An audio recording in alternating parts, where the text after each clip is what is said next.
Good morning, everyone, and a warm welcome to India's biggest, futuristic and vibrant festival, the Summit of Future 2025. Thank you. Proudly hosted by JAIN University, this mega summit, which has under its umbrella 7 theme-based summits, is doing something that's never been done before.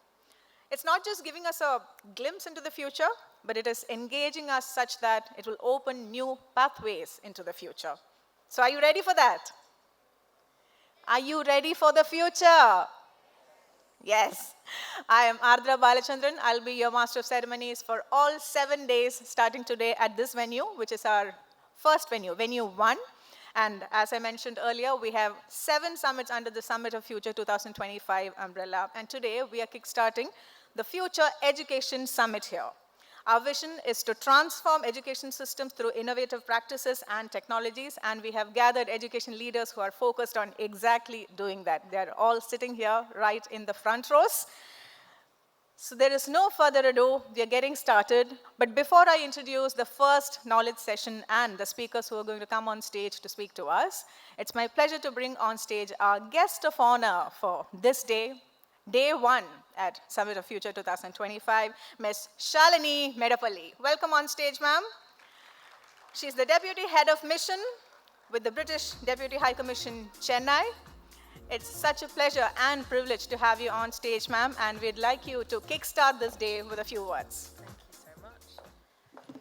What a great introduction. I hope that got you all awake on a Sunday morning. Good morning, everyone. I'll try again. That was less than enthusiastic. Hopefully the energy will pick up soon. I'm really, really delighted to be here in such a beautiful, lush campus with such esteemed guests, so thank you for having me. A huge congratulations to JAIN University for hosting such an important summit and the UK's International Skill Development Corporation, who are key to this event. So I'm really passionate about education, and apologies to those of you who were here yesterday because you'll hear this anecdote for the second time. But when I was a child in my education system in the UK, we learnt about Kerala as a place of best practice. With your literacy rates being so high, with your female empowerment, I knew that this is somewhere that I wanted to be. So I'm really, really happy to be here celebrating education nonetheless. So the UK and India have a long history of being partners in the education sector, and it's absolutely growing. I'm based in Chennai at the British Deputy High Commission, Chennai, and I see a UK university around once a fortnight.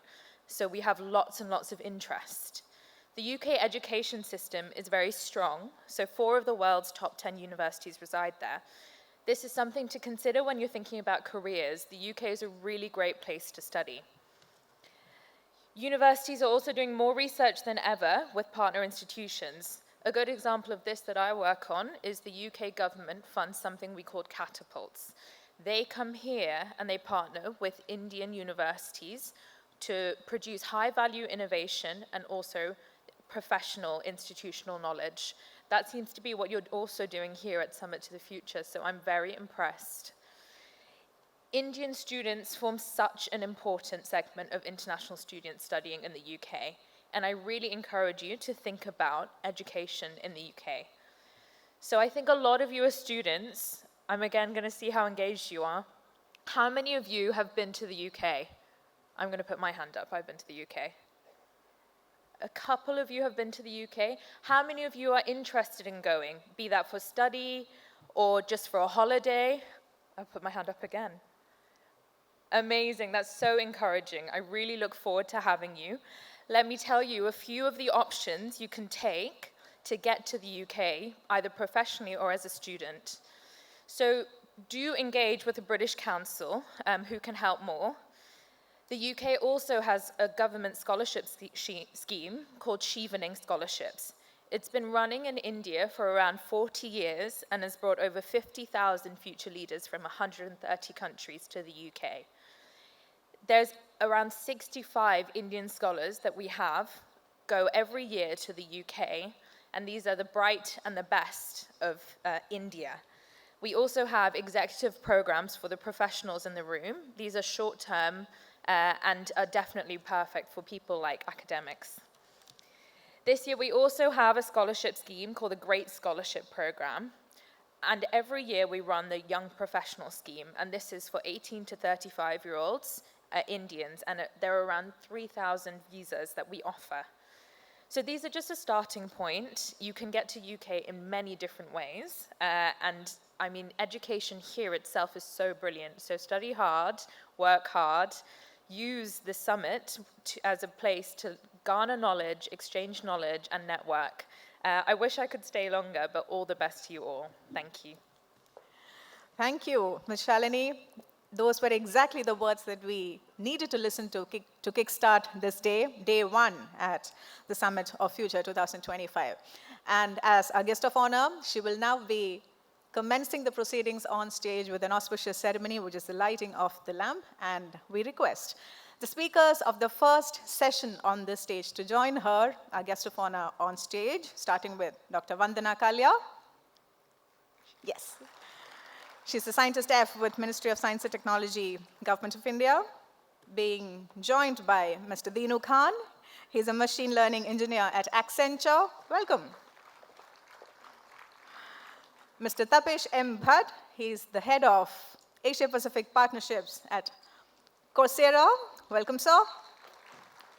Mr. Sanjeev Kumar Sharma. He's the senior group leader of research and development of chocolates. Welcome, sir. And finally, Professor Raj Singh, Vice Chancellor of JAIN University. Hearty welcome, sir. And the moderator of our first session on stage, Dr. Shradha Kanwar. She's the Chief Academic Officer of JAIN University.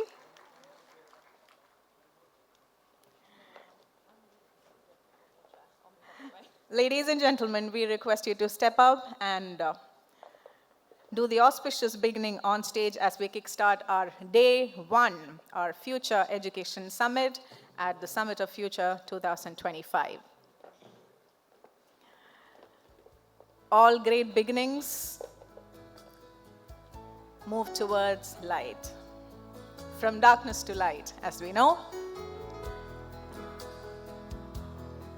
And as we light this lamp on day one at the Summit of Future 2025, we hope this is going to be a long-standing tradition that goes well into the future, crafting the future for generations to come.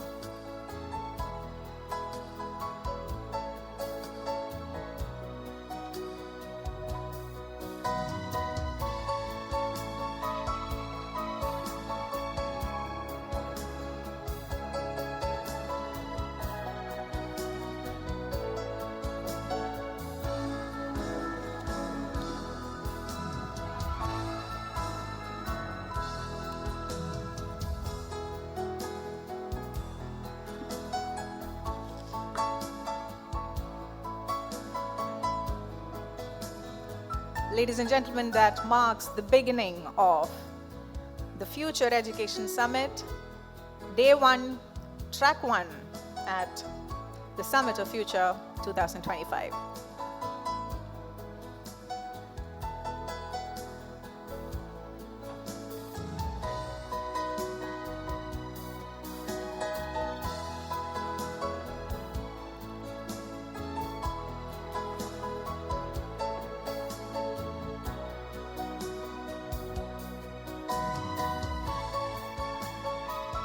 Please be seated. We express our profound gratitude to Ms. Shalini Medapalli for joining us this morning and starting the day with such motivating, inspiring words. I'm sure a lot of you did want to hear what are the pathways to get to the UK. It is definitely a dreamland for a lot of us. So she spoke just about that. Thank you once again. Thank you for joining us.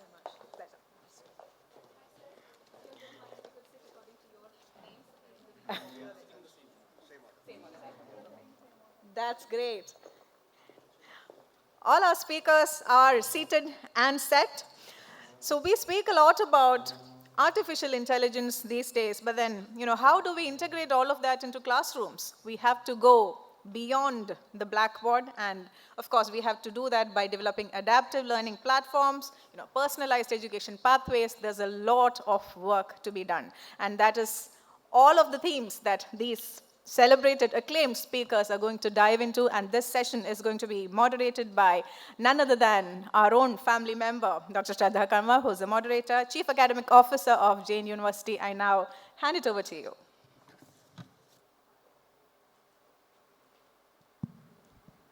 Thank you so much.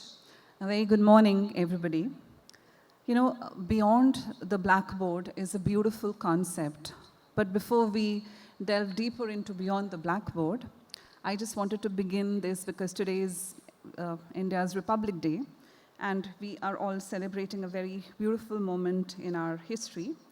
And our nation that is an exemplar of the most profound educational philosophy, the most liberal educational ethos, the most extraordinary collective intelligence, and today we are defining the most important thing, an exceptional future together. So in this amazing summit, I would like to welcome everybody, especially our esteemed panelists. And as we unfold the various contours of this future, which is in this panel discussion on Beyond the Blackboard, my request is that we look at the philosophy, but we also look at the strategic doing of what Beyond the Blackboard implies. So the entire spectrum of education, as all of you know, is being disrupted in multiple ways. We are looking at designing a new algorithm. So many things are changing. And the students who are sitting here, they'll completely agree that it's very exciting. It's a lot of fun. It's very bewildering. It's very mystifying. And in education, when we look at the future, it's also related to the future professionals. What we are doing today in the classrooms also has to extend to what happens outside of the classrooms. So let us begin. A very warm welcome, and thank you so much for joining us. Let me start with Dr. Singh, sir.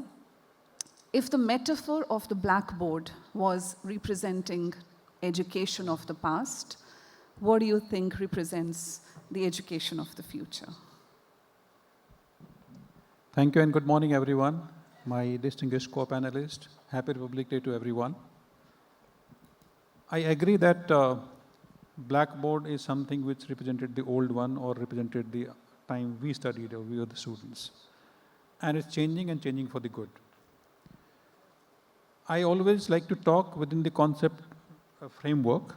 So the framework which we're operating in today, which has to large extent changed this or made this shift, is that we are no more outcome oriented. When you need to attain certain outcomes, you need to look at ways and means of expanding those opportunities. And those requirements also made us to change different spaces. So for example, one of the space away from the classroom is field-based kind of learning, problem-based learning, project-based learning, whatever name we want to give it. The second type of space which has evolved is virtual space. And that has really impacted the old paradigm of learning. It's doing a lot of good because if you look at online space or the virtual space, it is in a way filling those expertise gap which we had. Today you can access expertise of anywhere, from anyone, anytime you want. So this anywhere, anytime, anything, from any device philosophy has also moved us away from the Blackboard, because once you're moving away from the classroom, we're moving away from the Blackboard. If I look at the Blackboard, you need a classroom setting kind of things. Even though before that the black color had changed to green and white also. The boards were there, but colors had changed. So I think this need to attain those outcomes, particularly at higher levels, we are made to shift outside the classroom. It doesn't happen in the classroom itself. So this paradigm is something which is for the good of education. Yeah. Interesting, sir. So you mentioned about experiencing outside, yes. And I also understood that you used the word digital in a less pronounced way, yeah. Because that's a very natural thing to say. But having said that, and Deenu, this is for you. We talk about machine learning. You're a specialist in that field. We talk about AI agents coming into the classroom. How soon is that happening? And what do you think about the implications of that?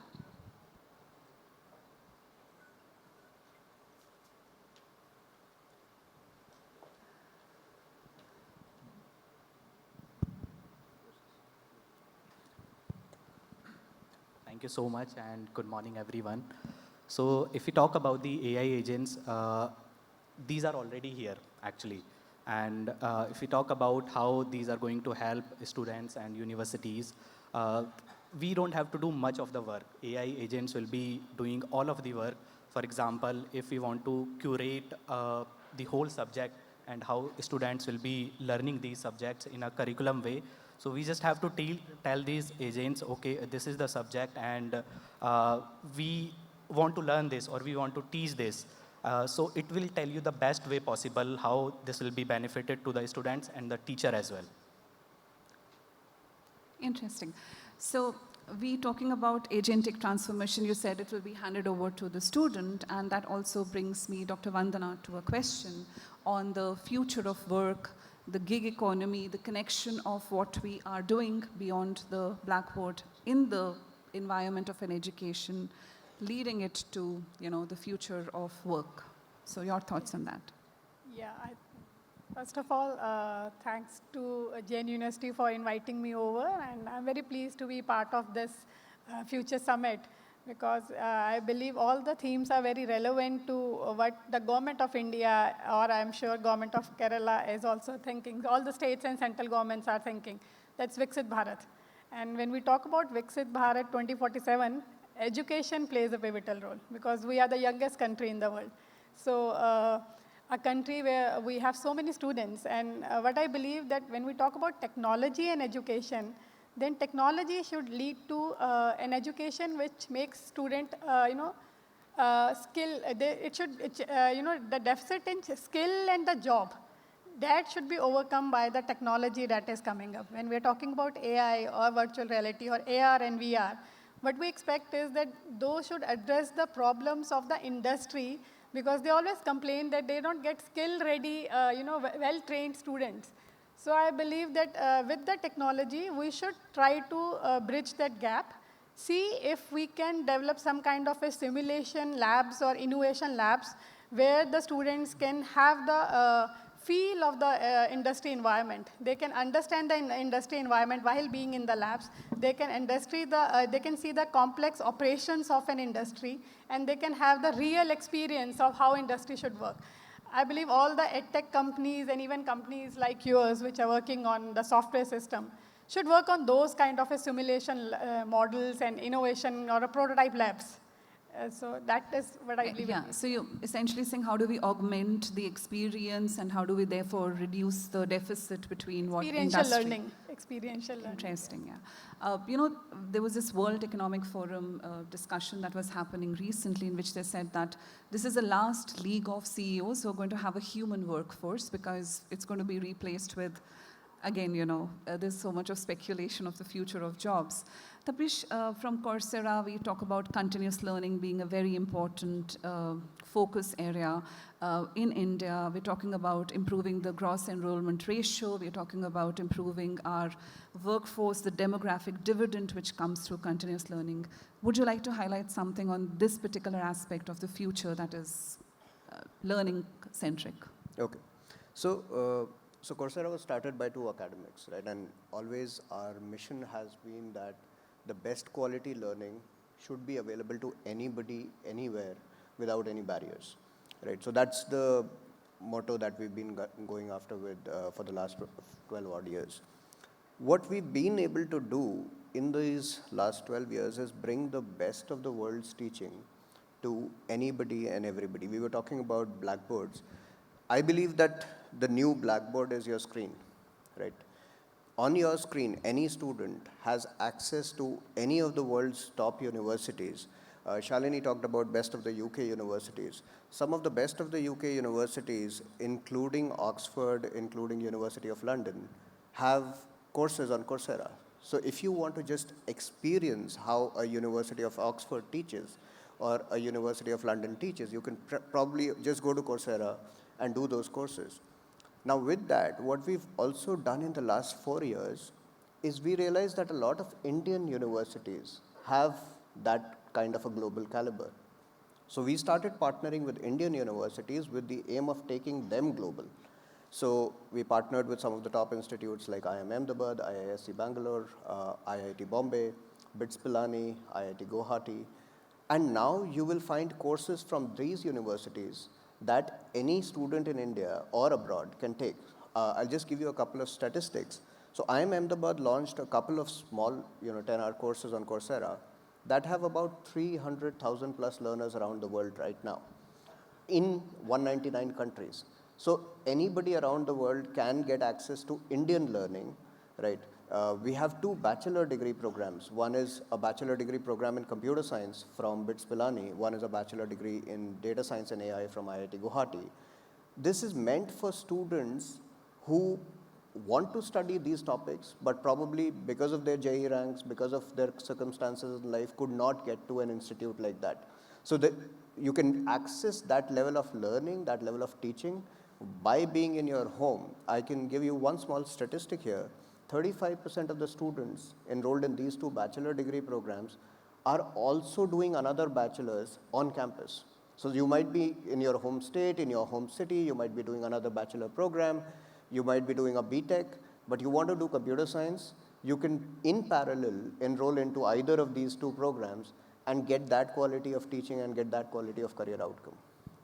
Absolutely. I think somewhere in the last 10 years, the Oxbridge model of going to an elite institute is getting kind of annihilated. We are looking at learning at our doorstep, and since we also have a partnership with Coursera, we know the advantages our students are leveraging in terms of having extraordinary certificates, upskilling, cross-skilling. In fact, JAIN University has the highest number of course building, courses, which globally, that's what we were told as far as the statistics are concerned. So a lot of appreciation for these efforts. I have one question on the digital divide, which we'll come back to after some time, but let me go to Sanjeev. Sanjeev, we started with the metaphor of the blackboard, and Dr. Raj Singh mentioned that it talks about the past, and somewhere the past was a little struggle.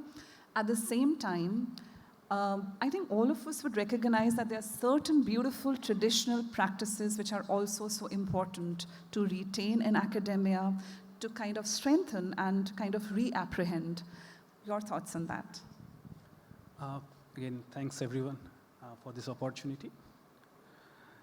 I'd like to just slightly change the word which you said. In the past, whatever was our traditional method of teaching, at that time it was valid. There was no issue with that. But in the current context, it needs changes. It's not about the methodology, it's about the outcome we are looking from that education. Earlier, when the system was made by Maculum, objective was something else. That's why the curriculum, the topics, the methodology was as per that. Memorization was given a more importance because we wanted to have those physically done work lots of time. That's why those kind of mindset, intellect, knowledge was important.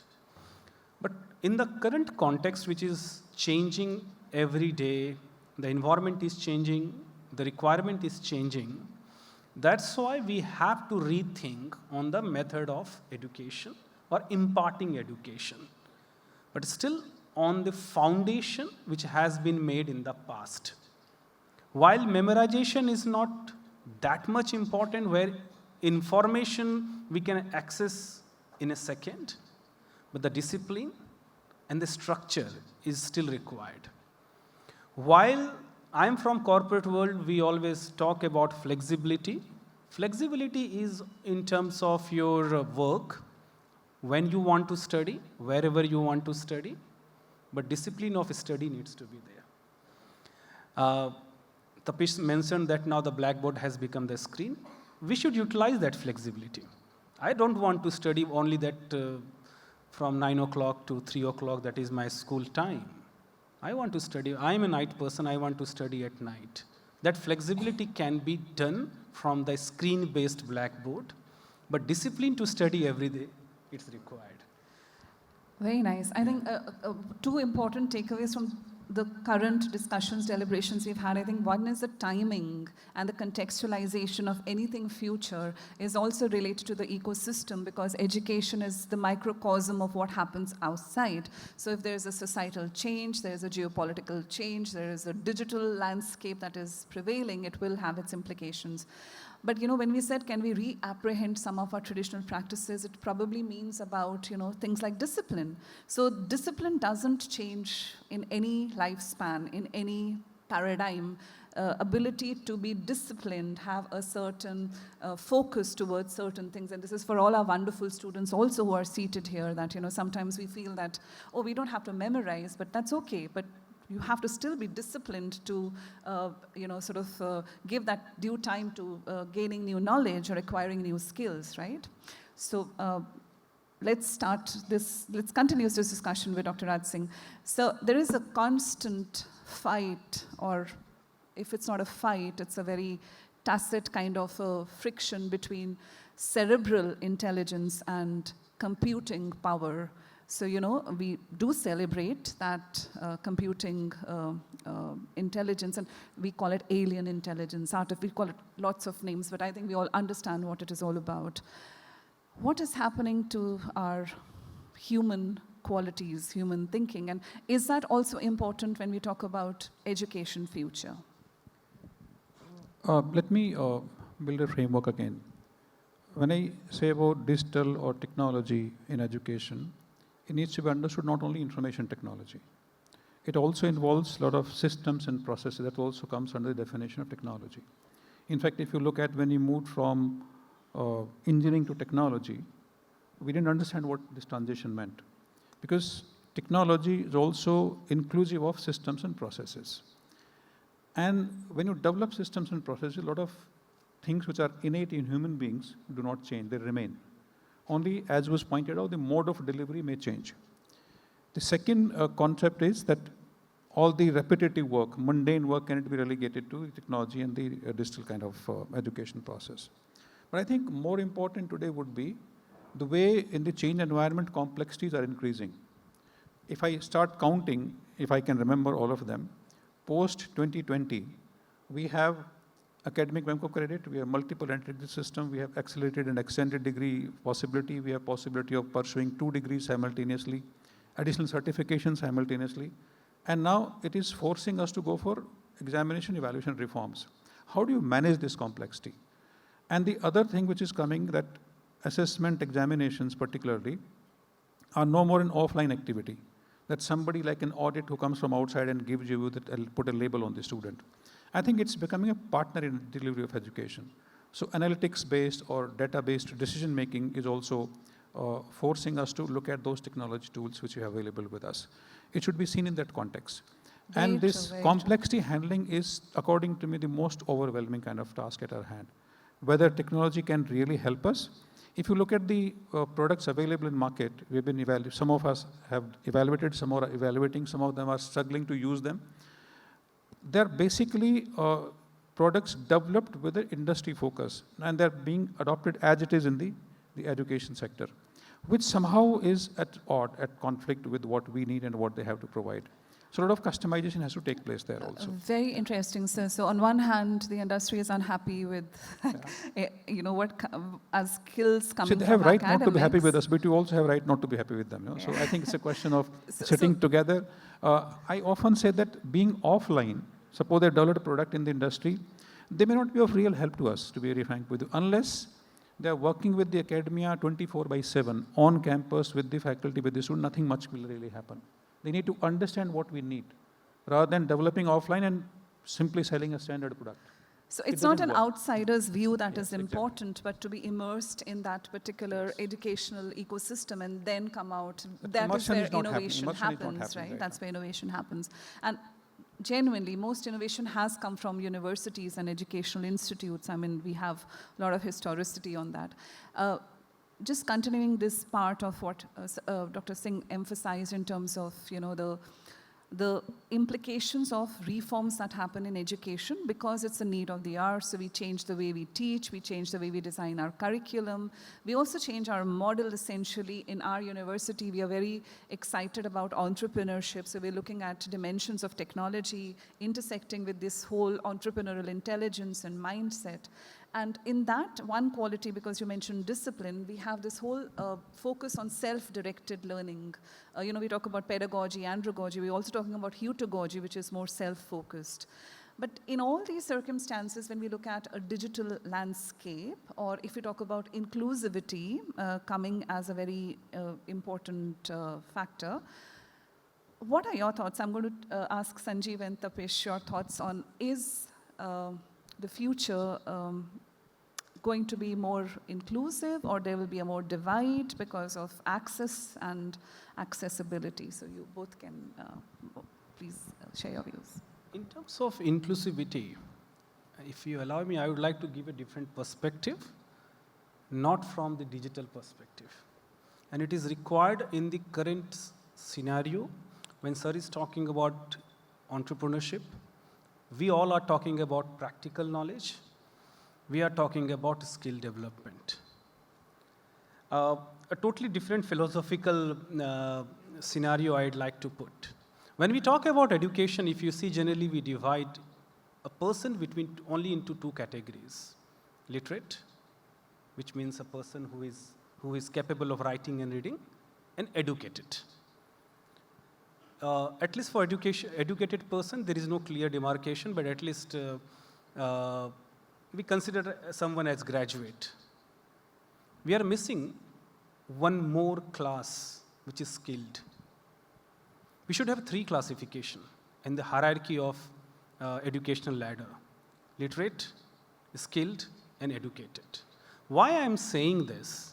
These are the skilled people who have the practical knowledge, but not so-called degrees with them.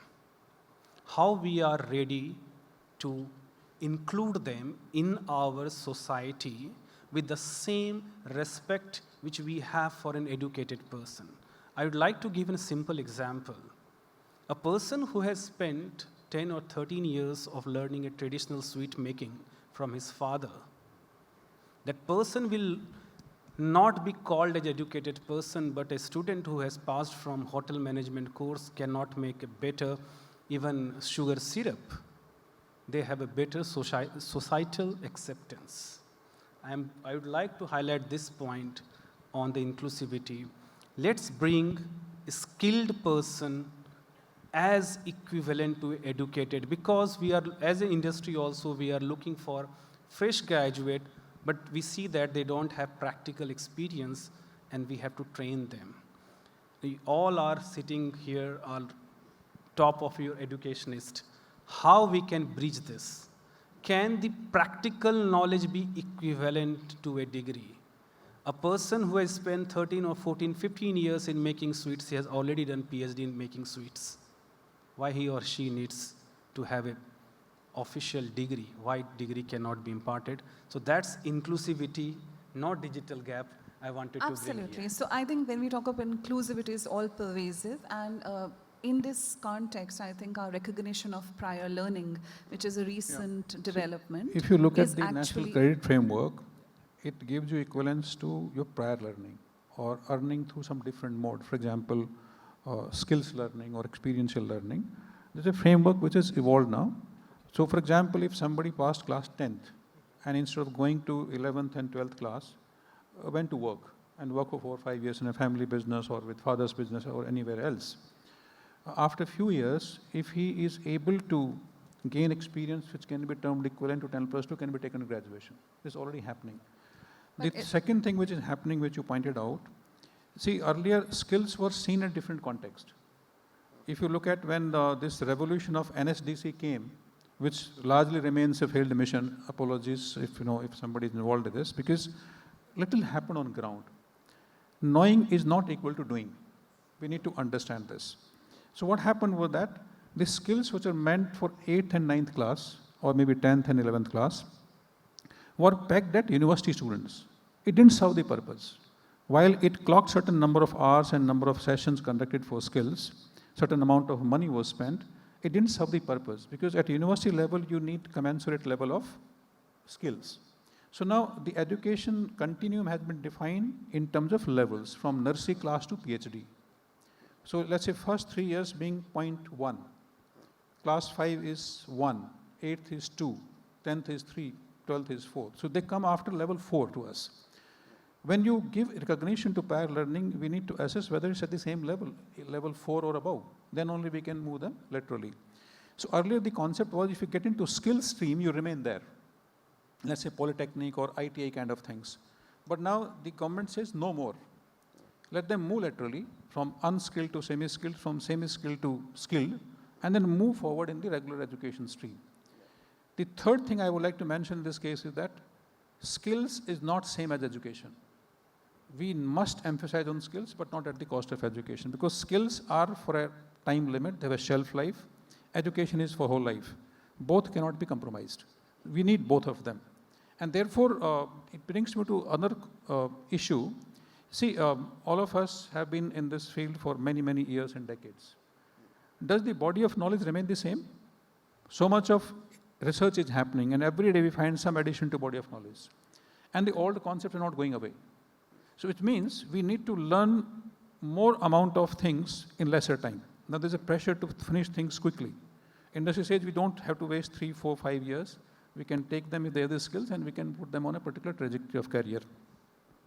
And therefore the need is to learn more in less time. And that's where the role of technology comes in, or role of digital learning comes in, because you are basically able to leverage the free time of students which you don't have in the classroom or in the university or the campus setup. They can do it at any time.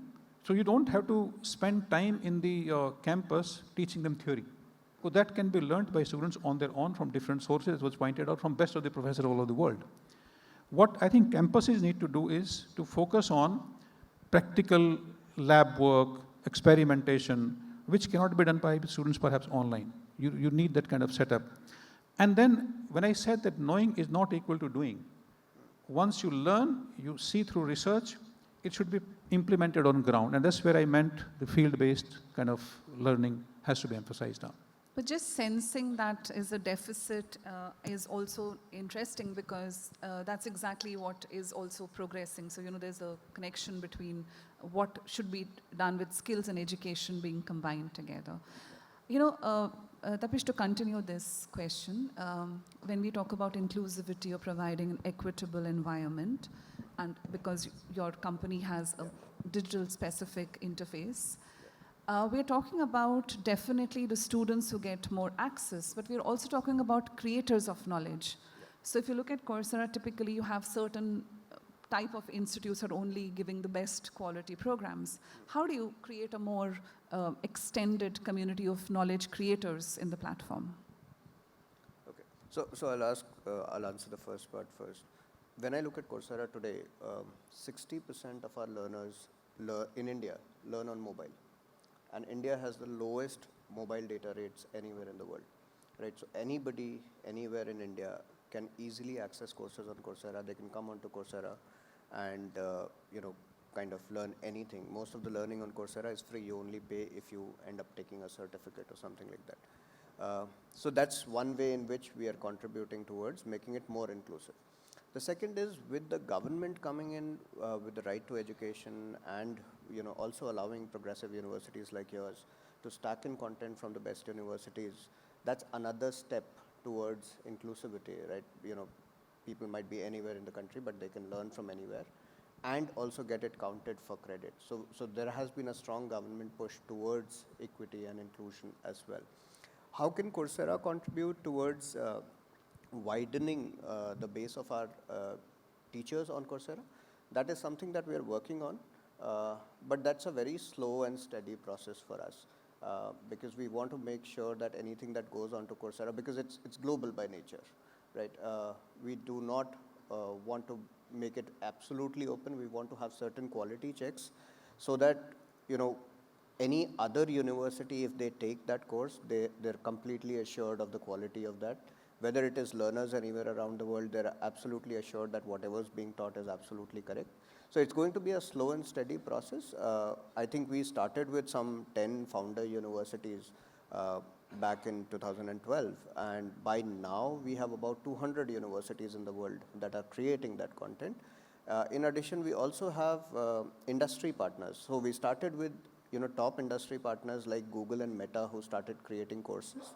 As of right now, we also have smaller industry partners who are creating courses in specific domains. So for example, if I talk about India, Tally has a bookkeeping certificate that's specific for that particular region.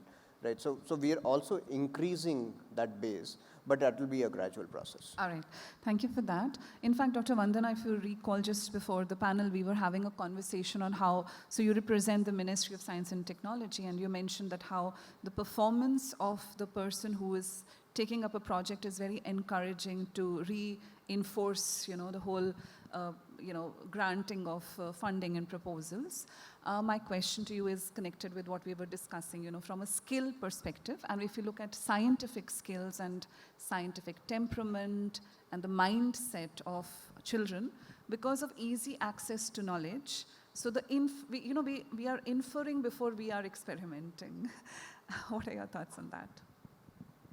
I think the earlier Dr. Raj also said this thing that we are moving from chalkboard to in between the green board and then finally whiteboard, and now e-learning and mobile learning. So definitely, and then as you were also saying about a person which is literate, illiterate, and one who is skilled. And he rightly mentioned that skill is one aspect if it has a smaller shelf life. So what is exactly required for technology to do is enhance the shelf life of that skill, specialization. If the technology can provide that specialized needs, fulfill the specialized needs of a skilled manforce, I believe in primary and secondary we can still go with hand in complement the traditional practices of teaching and then the modern practices of teaching, because as you all were discussing about the cerebral capacity. So in primary education, we need to build on that cerebral capacity instead of those viewing and fast education capacity. So, but the digital technology will play more role when we come to tertiary education. Because in tertiary education, you should be, you have more of a interactions and more immersive experience, more practical experience that is required in tertiary education. So I completely believe that digitalization is more important in tertiary education and in job, with people looking for a job and people looking for solving problems. Like if we have hackathons earlier, so why can't we have hackathons of micro and small industry clusters? So can the student with the digital knowledge solve their problems? Can they put across their problems, and the students in tertiary education system can solve those problems through having the experiential learning of what they are facing. So I believe the technology is more important when we are talking about the higher education system. Of course, accessibility is one thing. When you're talking about inclusivity, yes, technology has a very important role to play in inclusive education in terms of people who have less accessibility to schools in the country like India, and inclusive education for the children who have their own specific needs. Like there are technologies which can turn speech to, Absolutely, yeah. So assistive technologies are there. Specific technology for people with specific needs. That's where technology will solve the problem of literacy in the country and inclusivity, because NEP talks majorly about inclusivity. And in primary education, that's where the technology needs to play a very important role for inclusivity and addressing the needs of special and those special needs. But for tertiary education, technology can play a major role in addressing the gap of skill manforce. Interesting. And you also said something very interesting, which was how do we increase the shelf life of a skill by using technology is, I think, food for thought, because that really helps us to look at a different perspective.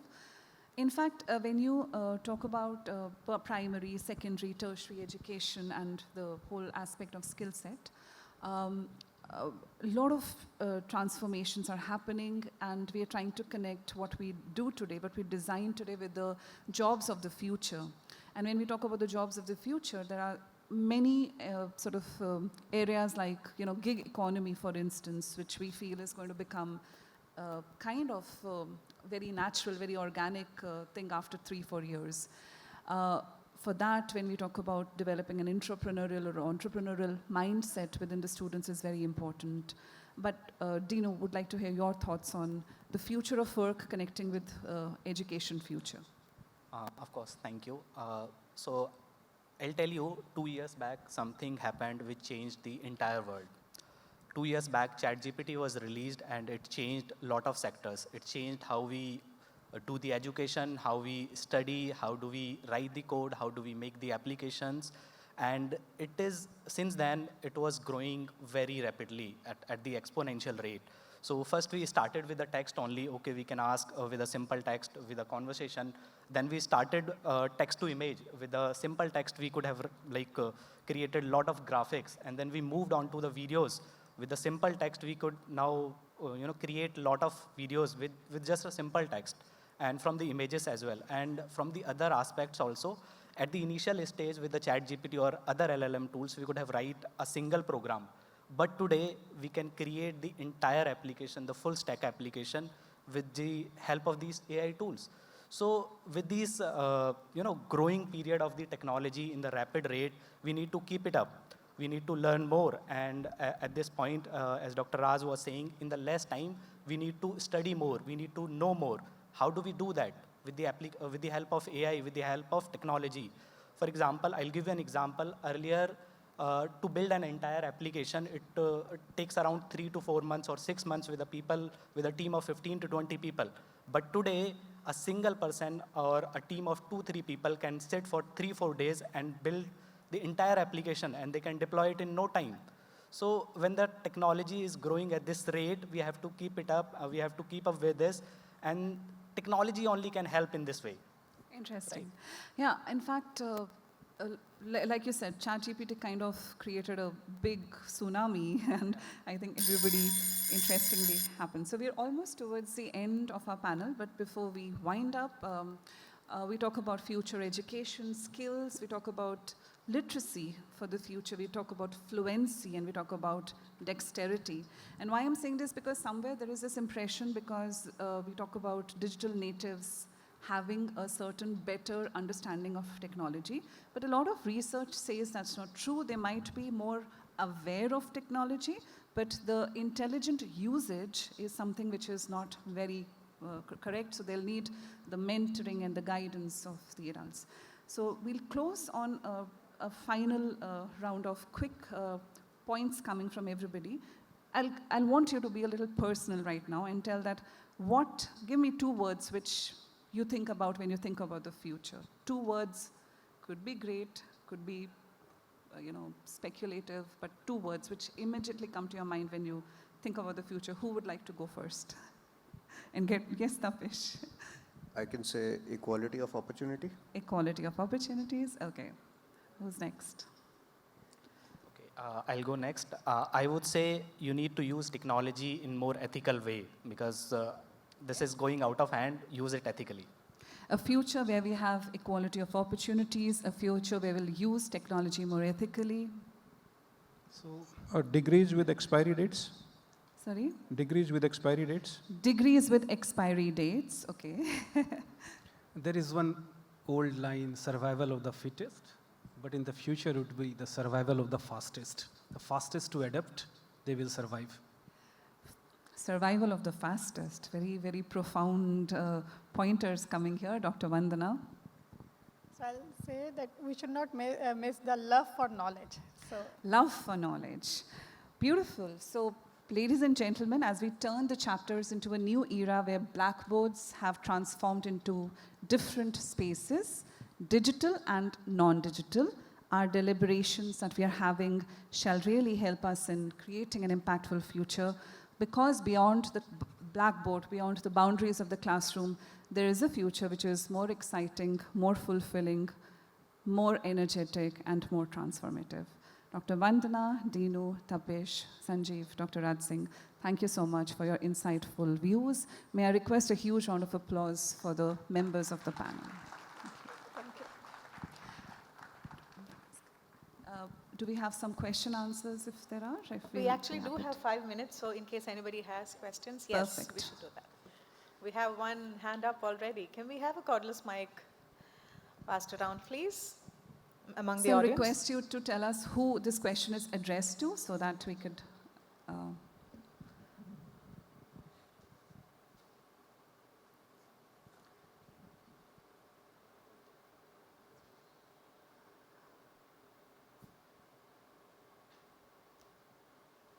I'm sure you'll be happy with our timing of... Yes.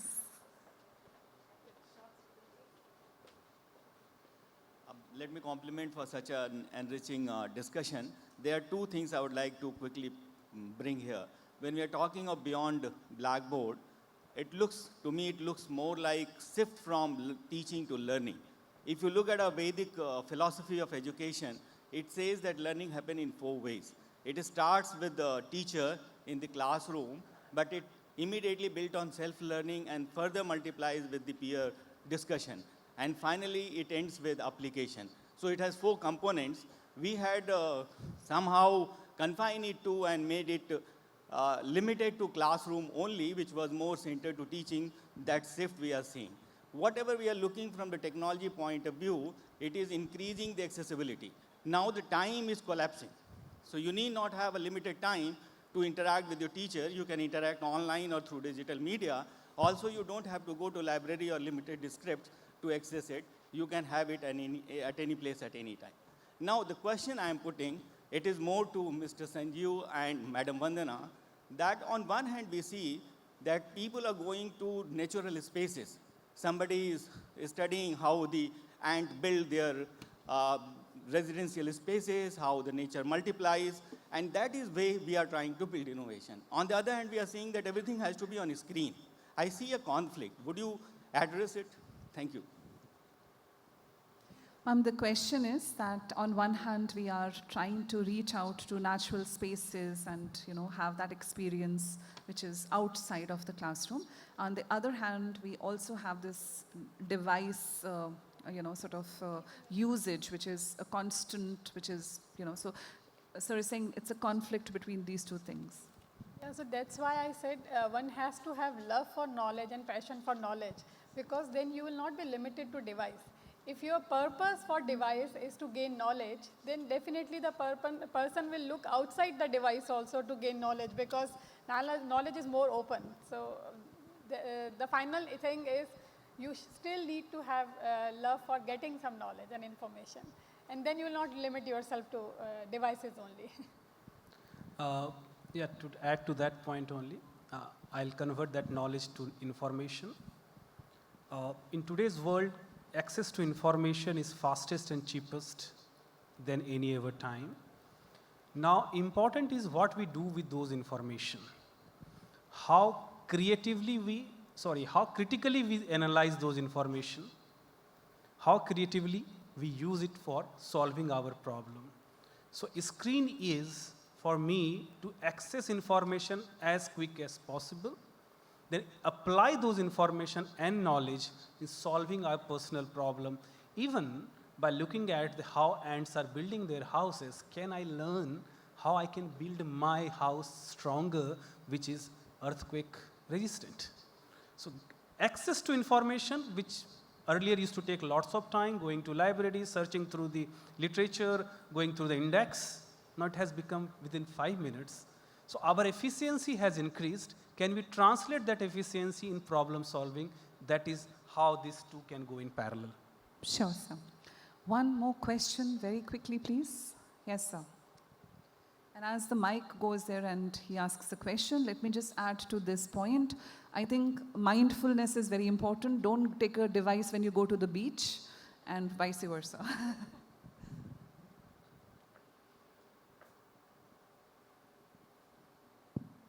Very good morning. My question is, beyond the Blackboard, if we say, we feel that no industry do have a hand-holding role. Since ma'am, Dr. Vandana Kalia, you are from DSIR, how welcoming that you feel the interaction between academy and industry. And my question to Sanjeev Kumar is, how welcoming is the academy on that? And to Dr. Rajnath Singh, how welcoming is the industry with those aspects? So I think the question is for all of you to tell how welcoming we all are towards each other. So let's start with Dr. Vandana. From ministry to education, and Deenu from industry to education. So Very quickly, from, everybody. He's from industry and they both are from industry. Answer better. Yeah, they can answer better, but what we have experienced is industry is still cryptic about collaboration. They are not cryptic about hiring people from academia, but they are still cryptic about the collaboration. And the only reason is they feel a gap in their timelines and the timelines of academia. So the timelines is what make them cryptic. So in short, I'll say that. Thank you so much, Deenu, very quickly. I would say the clients are more worried about the privacy. We have a lot of tools which we can use, but we cannot use them just like that. Because if I am using ChatGPT or any other LLM, I cannot just use it blindly because the client data, I have to put it into the LLM. That I cannot do without the permission of the client, and there are a lot of restrictions. So it is we can use it, but with a lot of restrictions and with a lot of clause and all those things. So the intent is not the barrier; it's the sort of the transactional use challenges it with that you a have. lot of cautions. Sure. I think I can say this not from Coursera. Coursera, of course, we work with a lot of industry and universities that work together.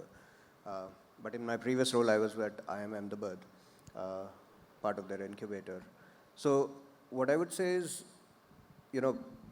there was a definite push from the government to increase industry-academia collaboration, which we were able to do because a lot of industries came to us to help seed those ideas so that they could eventually see if something is working that they could co-opt into their own research or their own business, right? So that's constantly happening. The scale of it is still smaller compared to what you would like it to be.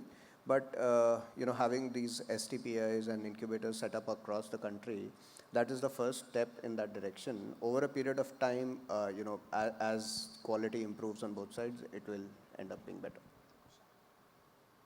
Mr. Harish has raised a very nice question. And I have been part of many panels where industry-academia interaction, how we can improve.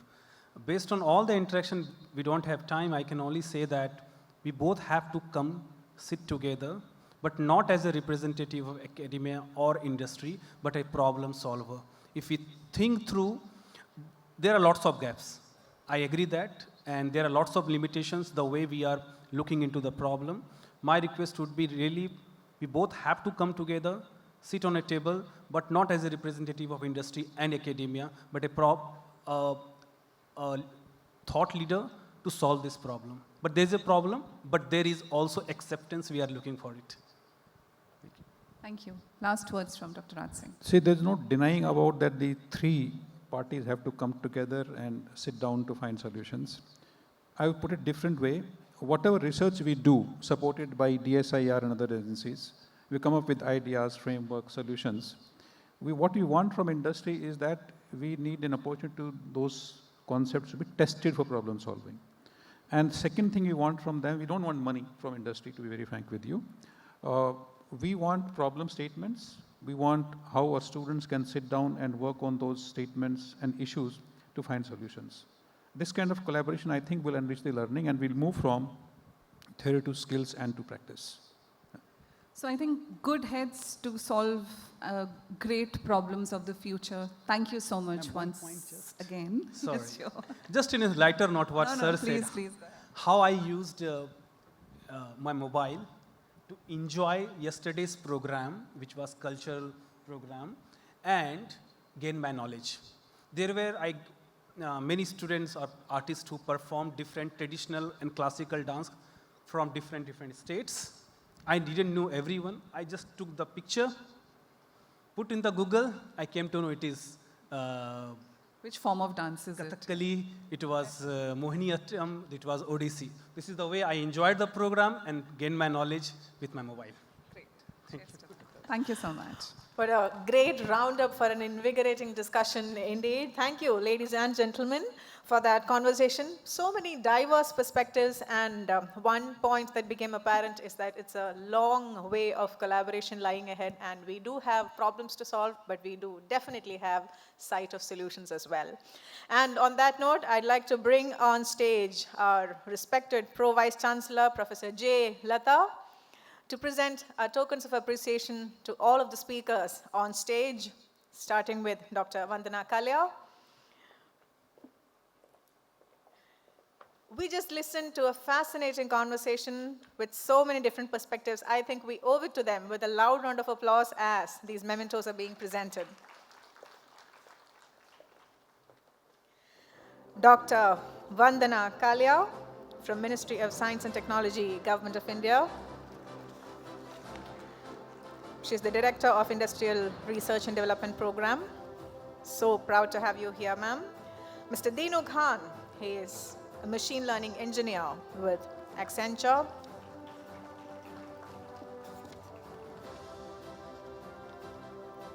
Mr. Tapish M. Bhatt, Head of Asia Pacific Partnerships with Coursera, where he leads content and go-to-market partnerships. Mr. Sanjeev Kumar Sharma, Senior Group Leader for Research and Development.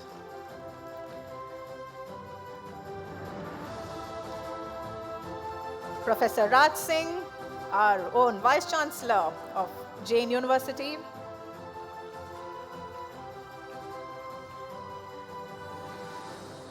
And finally, our moderator who held the conversation together with such amazing questions, Dr. Shradha Kanwar, Chief Academic Officer of JAIN University. We request you to stay for a moment and all of you to please step up to have that group photo taken with our Pro-Vice Chancellor. This is a moment we want to capture in memory of this invigorating session that you just led for us on the stage, kickstarting the Future Education Summit with such gusto. Thank you once again, ladies and gentlemen. Yes, let's hear it louder.